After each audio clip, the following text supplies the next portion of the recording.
ध्यान के उपायों के बारे में थोड़ा सा व्यवहारिक रूप से समझने का प्रयत्न करेंगे। देखो, जिसमें कह रहा था कि कपालभाति का अत्यंत सूक्ष्म आलंबन है। इसमें ये प्रक्रिया नहीं होगी। इसमें क्या होगा, देखो, वो धीरे धीरे शुरू किया आपने, गति इतनी बढ़ती जाएगी।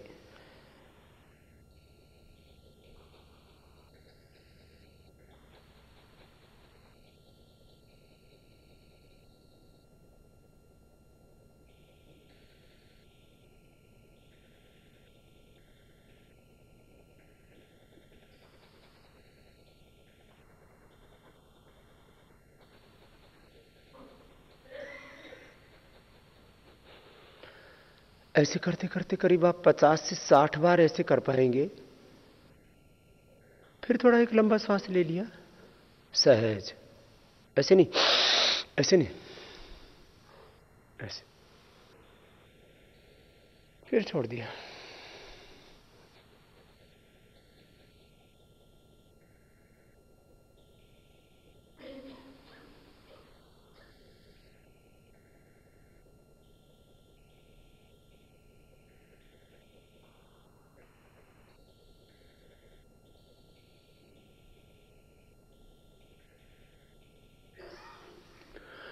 इतना वेग आता है कि कई बार तो सहना मुश्किल हो जाता है, रुकना पड़ता है।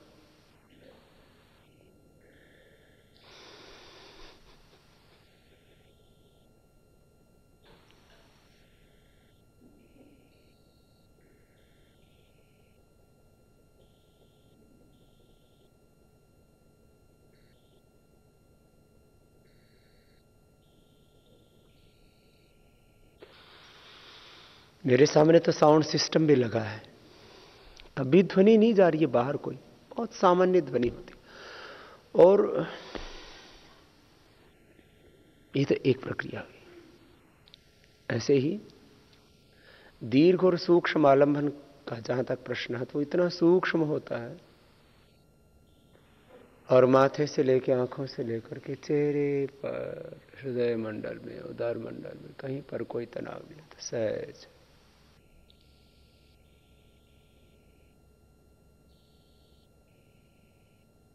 प्रथम प्रयत्न पूर्वक होता है, प्रयत्न माने संकल्प पूर्वक, और बाद में तो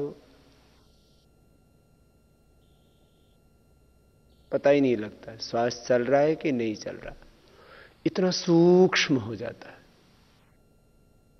ये दोनों आलंबनों के बारे में थोड़ा समझने का। हम जप की बात करते हैं, ओंकार का चाहे एक बार जप कर लो, चाहे 5 बार, चाहे 10 बार, चाहे 100 बार, 1000 बार, लाख बार, या एक बार जप किया और उसी में समाहित हो गए, इसी को जपा जप कहते हैं। माने जप करना ही नहीं पड़ रहा है, बस ब्रह्म के साथ एकाकार हो गई संकल्प मात्र से।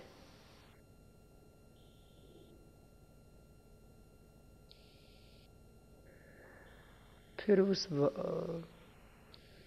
भगवान की महिमा को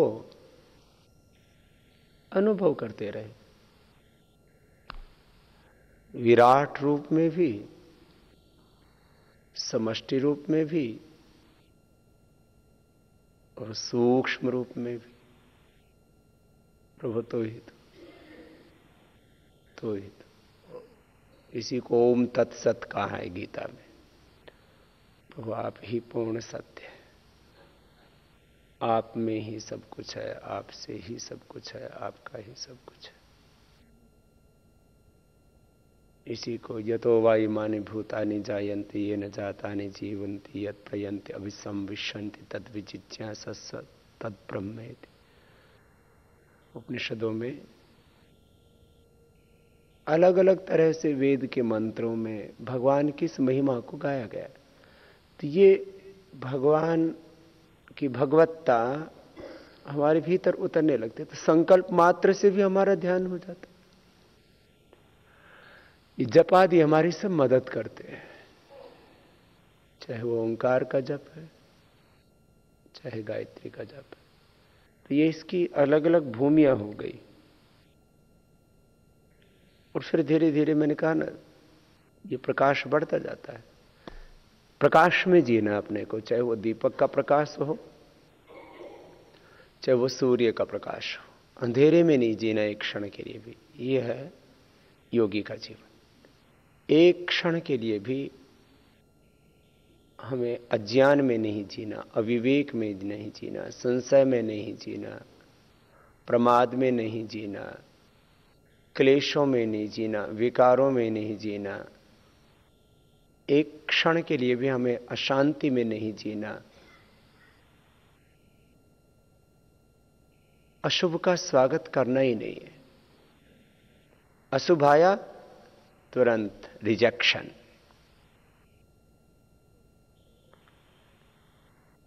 ये तो स्थूल मशीनें भी कर लेती हैं। दिव्य फार्मेसी में सेंसर्स लगाए हुए हैं। जैसे ही कोई खाली बोतल आती है एकदम से फेंक देती है उसको, माने सेकंडों के हिसाब से आया तुरंत ऐसे एकदम से फेंक देती बाहर। जो शुभ है वही अंदर जा, जो पूरी भरी हुई बोतल है वही अंदर जाएगी। खाली बोतल आ गई, कुछ भी गड़बड़ है, उसमें सेंसर लगा हुआ है, पता लगा लेता है। तो अपने दिमाग का सेंसर लगा के रखे, जो भी अशुभ है उसका रिजेक्शन। इसी को बोलते हैं अभीप्सा, त्याग, समर्पण। किसी भी तरह से समझ लो, सत्य को समझना है।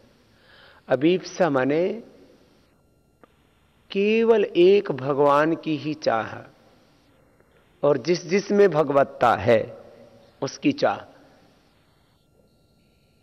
गुरु में भगवत्ता है, शास्त्र में भगवत्ता है, वेद में ही भगवत्ता है, भगवान का ही विधान है। आत्मा में उस परमात्मा की जो प्रेरणा है उसका आदर करना, उसको रिजेक्ट नहीं करना। हाँ नहीं, एक क्षण के लिए भी नहीं। अब योग कहें तो क्या है, आत्मा का परमात्मा, आत्मा में जो परमात्मा की प्रेरणा, ये दिन भर उतरती है। ये ऐसा नहीं कि साधना काल में ही, व्यवहार काल में भी। जैसे हमारी ये जागरूकता प्रगाढ़ होगी तो स्वप्न में भी सजगता रहेगी। ये करना है, ये नहीं करना, तो स्वप्न में भी ये विवेक रहेगा कि ये करना है, ये नहीं करना। तो स्वप्न में भी अशुभ नहीं होगा।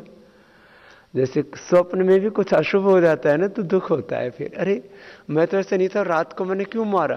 तो रात को ना कई बार हिंसा कर देते हैं, रात को कभी अनाचार कर देते हैं, दुराचार व्यभिचार कर देते हैं, रात को भी अभक्ष्य पदार्थों को खा लेते हैं, रात को भी कुछ लोग तामसिक पदार्थों का सेवन कर लेते हैं। आप देखो, ये चित्त की कई अवस्थाएं हैं। फिर ये इसके ऊपर वैज्ञानिक रूप से भी बहुत शोध हुए। हम रात्रि को सोते समय मंत्र क्यों पढ़ते हैं? वो मंत्र पाठ मैंने देखा 99% ब्रह्मचारी। देखो मैं आपकी बात नहीं कर रहा हूं, आप तो बहुत दिव्य हो। मैं गुरुकुल में पढ़ता था तब देखता था सब पढ़ रहे हैं, तन्मे मनः शिव संकल्पमस्तु ओम यज्जाग्रतो दूरम दयति दैवम। इधर उधर देख रहे, तज सप्तस्य तथैवैति दूरंगमम ज्योतिषाम ज्योतिरेकम तन्मे मनः शिव संकल्पमस्तु। कब मंत्र पूरे होंगे, कब सोने को मिलेगा? कोई उसका मतलब नहीं है ना। ये मंत्र इसलिए है कि हम इस मनोविज्ञान को समझें।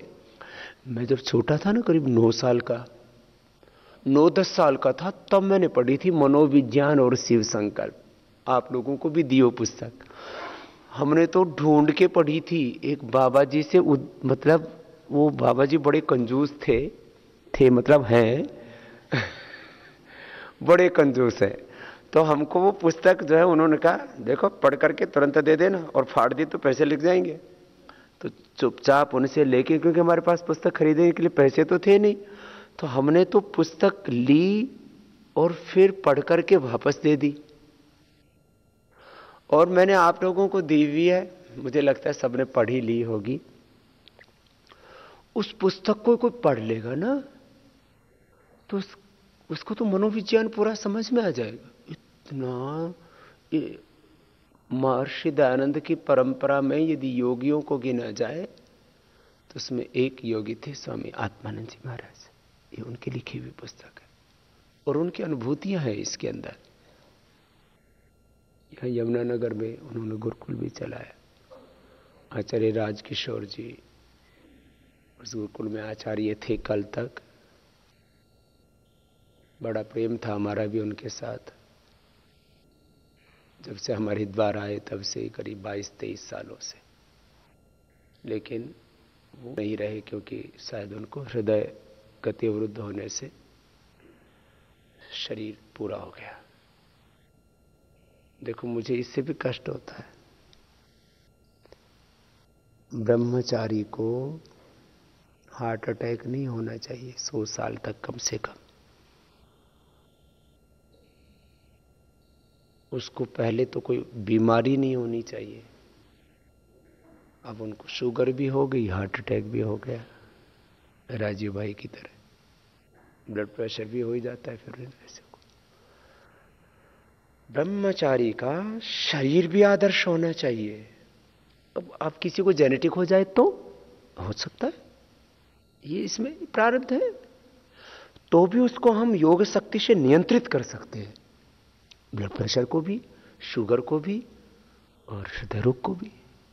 ये व्याधि स्यान संशय प्रमाद आलस्य अविरति भ्रांति दर्शन अलब्ध भूमिकत्व अनवस्थित तत्वानि विक्षेपास्ते अंतराय तत्प्रतिषेधार्थम एक तत्व अभ्यास। ऐसा ऐसा होना चाहिए। तो मैं कह रहा था ऐसा ये अभ्यास।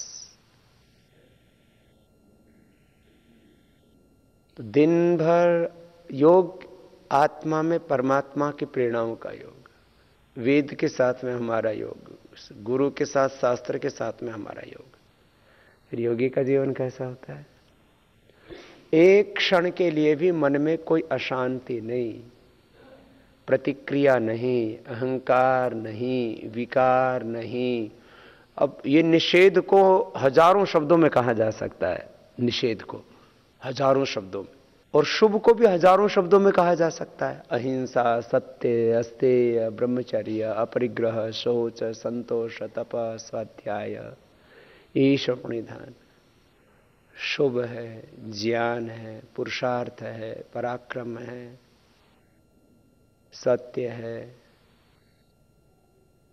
सत्य अनुसंधान है, समष्टि की सेवा है, संपूर्ण समष्टि के प्रति कृतज्ञता है। यहां शब्द का प्रश्न नहीं है। इसलिए मैंने बहुत ज्यादा इस बारे में सोचा कि कुछ कहते बाबा जी आप अष्टांग योग के बारे में ज्यादा बोला करो, कुछ कहते हैं बाबा जी आप इस राजयोग के बारे में बोला करो, ज्ञान योग के बारे में बोला करो, कर्म योग के बारे में बोला करो, भक्ति योग के बारे में बोला करो। भाई कितने शब्दों में बोल लो, सत्य तो एक ही है कि हम जो है शरीर, इंद्रियों और मन की पराधीनताओं से, मोह पासों से, आसक्तिपूर्ण कामनाओं से मुक्त हो गए। निष्काम निष्काम शब्द मैंने भी सुना 30-40 वर्षों से, बचपन से ही सुनते रहते, क्योंकि बचपन में हिंदुस्तान में, भारत में हर एक आदमी को अनासक्त कर्म करो, निष्काम कर्म करो, निष्काम कर्म, निष्काम प्रवृत्ति, निष्काम पुरुषार्थ, निष्काम तप, निष्काम सेवा, ऐसे शब्द बहुत सुनते रहते थे। और मैंने देखा अधिकांश लोग निष्काम का मतलब कोई काम नहीं करना, ज्यादा यही समझते। निष्काम मतलब कोई काम, कोई कामना नहीं, कोई काम नहीं करना, फिर कहेंगे कोई कामना नहीं। कामना नहीं है तो बिना संकल्प के तो कुछ हो ही नहीं सकता, एक क्षण भी नहीं जी सकते हम बिना संकल्प के तो। और निष्काम माने बोले कोई कामना ही नहीं रही। कोई कामना न रहने का मतलब कामना का अभाव नहीं है, आप तक काम होना, दिव्य काम होना। इसलिए दिव्य, दिव्य काम, दिव्य कामना, दिव्य कर्म, दिव्य जीवन, सब कुछ रूपांतरित होगा, कुछ नष्ट नहीं होगा। न शरीर नष्ट होगा, न इंद्रियां नष्ट होंगी, न कर्मेंद्रिया, न ज्ञानेंद्रिया, न मन। नष्ट कुछ भी नहीं होगा जब तक हमारा अस्तित्व है शरीर, तब तक नष्ट कुछ नहीं हुआ। फिर भी कृतार्थम प्रति नष्टम। जितने विकारी पास हैं, भय मरण व्याधि त्रास हैं, सब मानसिक उपास हैं, हम सजग है, बस सो चुके हैं। कृतार्थम प्रति नष्टम का यही अर्थ है। कृतार्थ के लिए नष्ट हो गया मतलब सब कुछ रूपांतरित हो गया दिव्यता में। ऐसा तो ऐसा हमको जीवन जीना है। तो आज आप ऐसा दिन भर अपना, ये कोई हिसाब किताब नहीं लगाना होता इसमें। जब आत्मनिरीक्षण आत्मावलोकन बोला जाता है तो इसका मतलब ये होता है ऐसे रहना है और इस स्थिति से गिरना नहीं है। एक तय कर लिया, हमने तय कर लिया कि हमें ऐसे निश्रेयस के मार्ग पर चलना है, भगवान के मार्ग पर चलना है तो चलना है, बस पूरी हो गई बात। तो दिन भर हमारे मन में कोई अशांति ना आए, कोई राग ना आए, कोई द्वेष ना आए। वीतराग विषयम वाचित्तम। हम ना किसी से अत्यंत अविवेकपूर्ण आसक्ति रखने लगते हैं। सबके प्रति दिव्य प्रेम, ये बहुत ऊंची स्थिति। मैं ये भी देखता हूं ब्रह्मचारियों में, ज्यादातर ब्रह्मचारी, देखो मैं आपको ऐसे ब्रह्मचारी नहीं देखना चाहता हूं, ज्यादातर ब्रह्मचारी या तो हार्ट अटैक होकर के मरते हैं,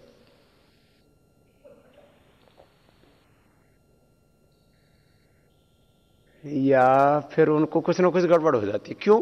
उनको सिखा दिया जाता है वैराग्य, किसी से प्रेम नहीं करना, तो उनमें कठोरता आ जाती है। किसी से, अरे किसी को छूट गया, ओह करंट लग गया, अरे छूना नहीं किसी को, तुम नहीं करना। ये कौन से शास्त्र में लिखा है? सबसे प्रेम करो लेकिन उसमें आसक्ति नहीं हो, मोह ना हो, वासना ना हो। प्रेम से तो, करुणा से तो हृदय भरा हुआ होना चाहिए। मैंने ऐसे साधक और ऐसी साधिकाएं देखे हैं, सब उन जो विवेकी हैं, जो योगी हैं, उनकी बात नहीं कर रहा हूं। मैंने वैराग्य को समझा ही नहीं है। वैराग्य का अर्थ भैया पलायन नहीं है, राग हटना, आसक्ति हटना। इधर इतनी करुणा, इतना प्रेम की जैसे ने पूरा भीतर से जैसे अमृत बरस रहा है, ऐसा करुणा बरस रही है, जैसे एक सरसता भीतर से अजस्र उसका। धर्ममेघ समाधि बोलते ना, वो यही होती धर्ममेघ समाधि। माने धर्म, सत्य, प्रेम, करुणा अंदर से बरस रही है। सत्य प्रेम करुणा, सत्य प्रेम करुणा ऐसे बरस रही है।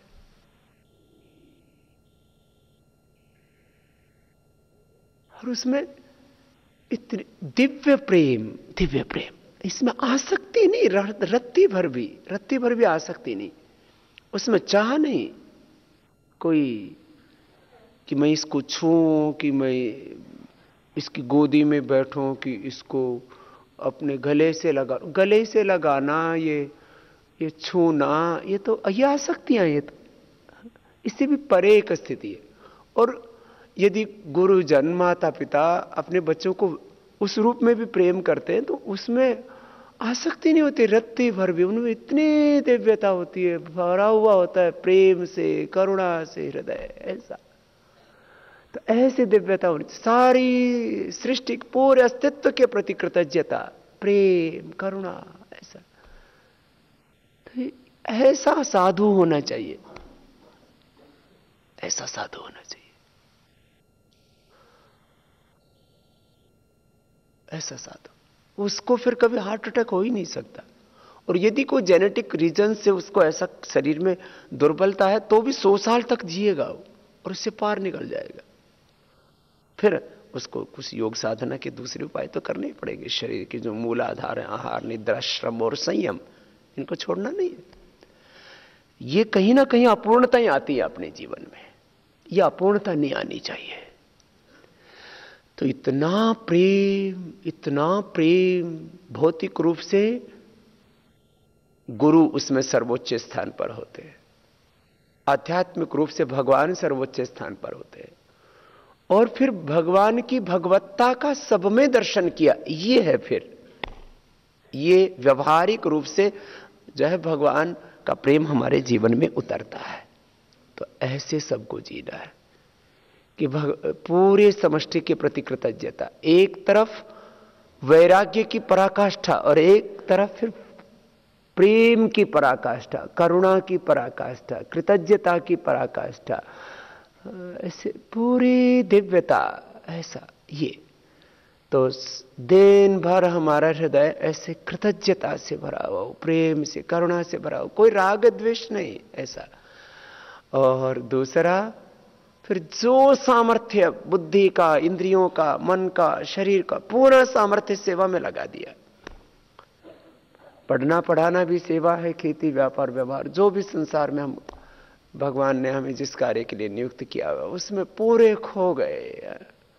चाव सा रहना चाहिए फिर पढ़ने का, पढ़ाने का, खेती का, बिजनेस का, व्यापार का, जो भी, संगीत जिसमें भी। अब मान लीजिए अब यहाँ ये लक्ष्मी आदि यहाँ संगीत की सेवा देते, तो इनको चाव रहना चाहिए कि मेरे से कोई संगीत सीख ले आके, मैं किसी को सिखा दो। और इनको कोई बोले संगीत सिखा दो, मैं तो अभी, मुझे तो अभी सोना है, मुझे तो अभी खाना है, मुझे तो अभी ये करना है, मुझे तो वो करना है, मेरे को फुर्सत नहीं है। इसका मतलब फिर ये योगी नहीं है, ऐसा सोचते हैं। तो मुझे समय नहीं है, चाव रहना चाहिए, ऐसा भाव रहना चाहिए, मैं क्या कर दूं। जैसे पूज्य स्वामी जी महाराज उदाहरण दिया करते थे, माँ के स्तनों में जैसे दूध उतर आता है ना, तो ऐसे रहता, बस कब बच्चे को पकड़ो दूध पिला दो, ऐसा। तो ऐसे हमारे सभी ब्रह्मचारी और ब्रह्मचारिणियां पूर्ण योगी बनेंगे, ऐसे मुझे पूरा विश्वास है कि हम ऋषियों की बात खाली अतीत की सुनते रहे, वो नहीं, हम स्वयं ऋषियों के ही प्रतिरूप बनेंगे। तो भगवत्ता और ऋषित्व हमारे जीवन में घटित हो, ऐसी भगवान से प्रार्थना। ओम शांति शांति शांति।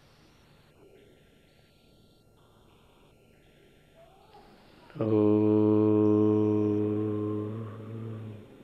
श्री गुरुभ्यो